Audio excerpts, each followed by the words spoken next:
गुरु का करावा आणि किती गुरु करावे हे कधी कोणी सांगितलं आहे का?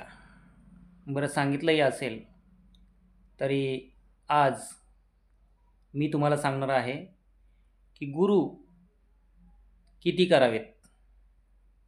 तर चला, तर मित्रांनो, आज पाहूया गुरु किती करायचे. आईभक्त चॅनलमध्ये आपलं स्वागत आहे. मी आईभक्त आपले सहर्ष स्वागत करतो. तर पहा, गुरु जो आहे, गुरु हा एकच करायचा असतो. आता गुरु हा एकच काय करायचा आणि कसा करायचा? ठीक आहे, काही लोकांना काळूबाईचं वारं असतं, काही लोकांना अंबाबाईचं वारं असतं, काही लोकांना महालक्ष्मी लखाबाईचं वारं असतं. मग आता सगळ्याच्या बाबतीत एकच गुरु करायचा का? धर्मशास्त्रानुसार जर पाहिलं आपण तर पहा, गुरुदेव दत्त यांच्यापासून गुरु शिष्य परंपरा ही चालू झाली आणि गुरुदत्तांचे शिष्य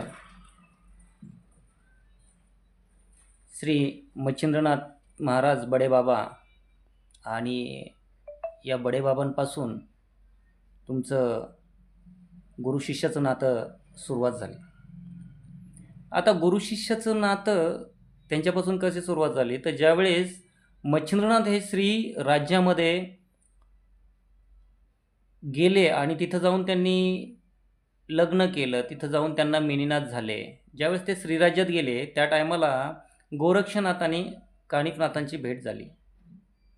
तर दोघांमध्ये एकमेकांचा अभ्यास, माझे गुरु श्रेष्ठ, माझे गुरु श्रेष्ठ, याच्यावरती त्यांचं दोघांचं आपलं एक काय म्हणतात ना, थोडंसं भांडण म्हणा किंवा स्पर्धा म्हणा या दोघांमध्ये गुरुवरून.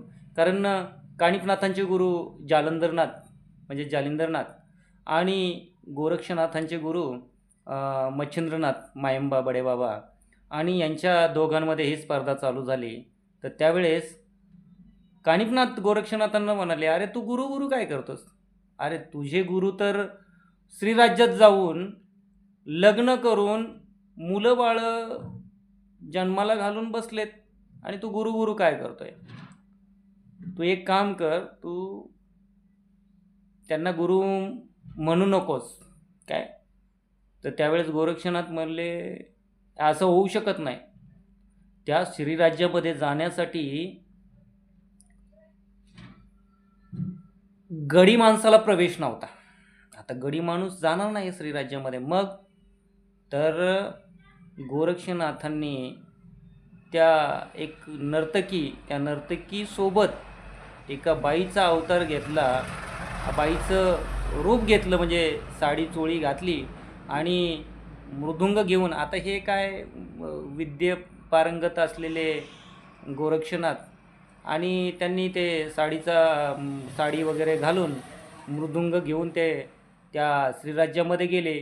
श्रीराज्यात गेल्यानंतर त्या मृदुंगामधून ज्यावेळेस त्यांची कला सादर करायला लागली, त्यावेळेस त्या मृदुंगामधून आवाज आला, चलो गोरक्ष, चलो मच्छिंदर गोरखाया, चलो मच्छिंदर गोरखाया.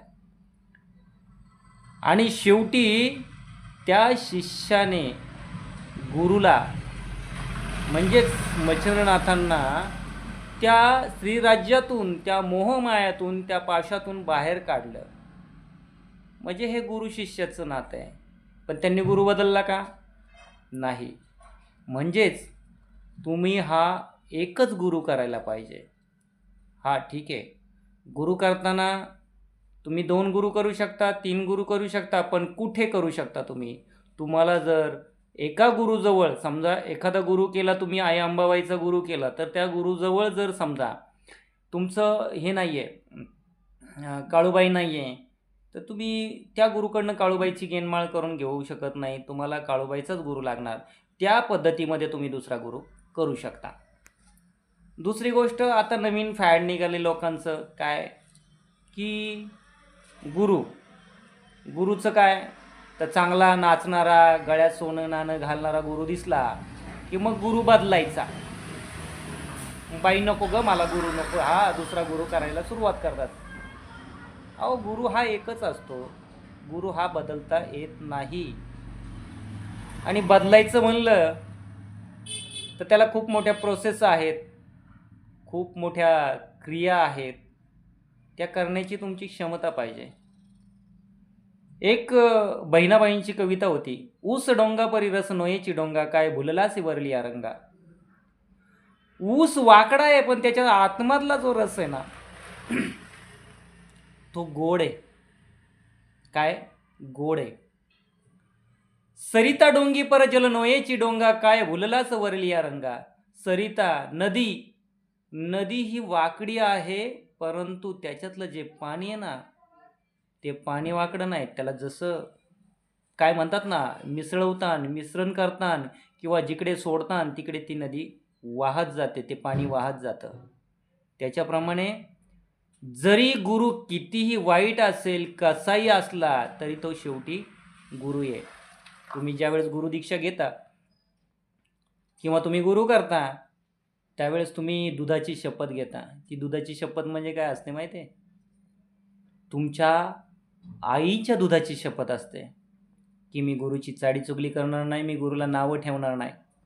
आणि सर्रास काही लोकांना सवय लागली की गुरु बदलायचा आणि चला दुसरा गुरु करायचा. अरे मूर्खांनो, तुम्हाला माहिती नाही आहे की गुरु बदलल्यानंतर काय प्रॉब्लेम होतात, त्याचे तोटे काय होतात. क्षणिक सुख मिळतंय, क्षणिक डोळ्यांना छान वाटतं, पण गुरु बदलल्यानंतर आयुष्याची राखरांगोळी सुद्धा व्हायला वेळ लागत नाही.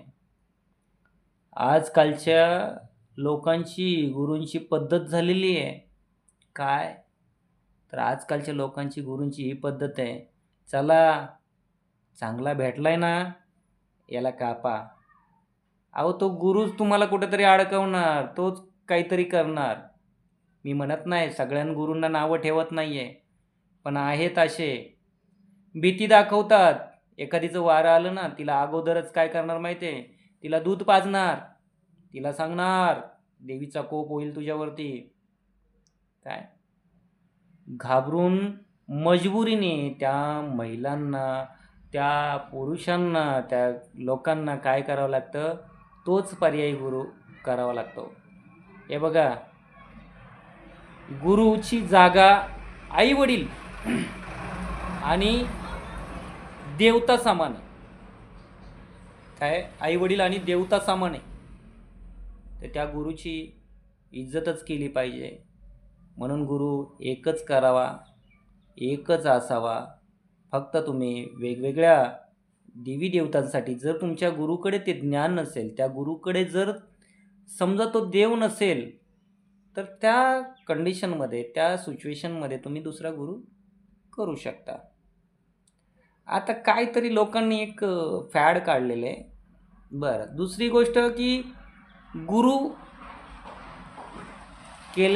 करायचं म्हणजे काय करायचं. आता गुरु केला, आता काय होतं माहिती आहे का, चला अंगात आलं, वारं आलं, गुरु केला, ठीक आहे.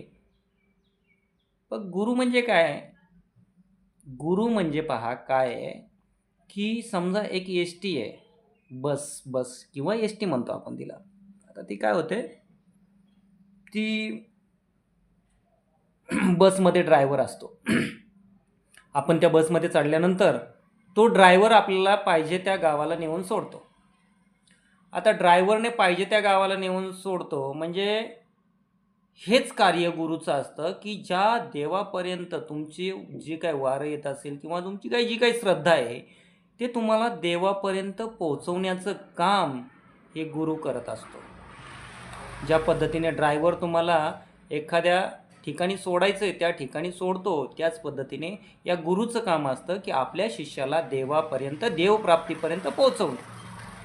आता देवप्राप्तीपर्यंत आता कित्येक लोकांच्या अंगात येतं असेल, तो भाग पुढचा आहे की अंगात आल्यानंतर नेमकं होतं काय.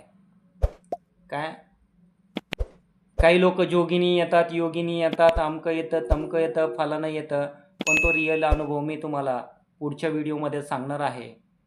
तरी आता तुम्हाला कळालंच असेल की गुरु नेमका काय असतो. आणि पुढे जर तुम्हाला ऐकायचं असेल की नेमकं अंगात येतं म्हणजे नेमकं काय होतं, कारण आता काही लोक चालू झालेत काय सांगायला लागलंय? काय लोकांनी सांगितलंय की देवीची ऊर्जा भरपूर असते, देवीची ऊर्जा आल्यानंतर काय होतं, तेवढी ऊर्जा माणूस सहन करू शकत नाही. तेवढी ऊर्जा सहन करू शकत नाही माणूस. हो, मान्य आहे. हो, ती ऊर्जा म्हणजे शक्ती आहे, ती आदिमाय शक्ती आहे. शक्ती आहे, शक्ती कुणीही पेलवू शकत नाही आहे.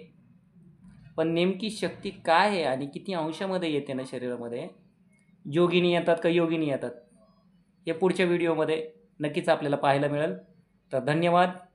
आई भक्त चॅनलला सबस्क्राईब करायला विसरू नका आणि आपल्याला काय वाटते तर कमेंट करायलाही विसरू नका. Bye bye. बोलत्या मांढरच्या काळीचे सांग भले. ओम काळेश्वरीय नमो नमः. ओम भगवतीय नमो नमः.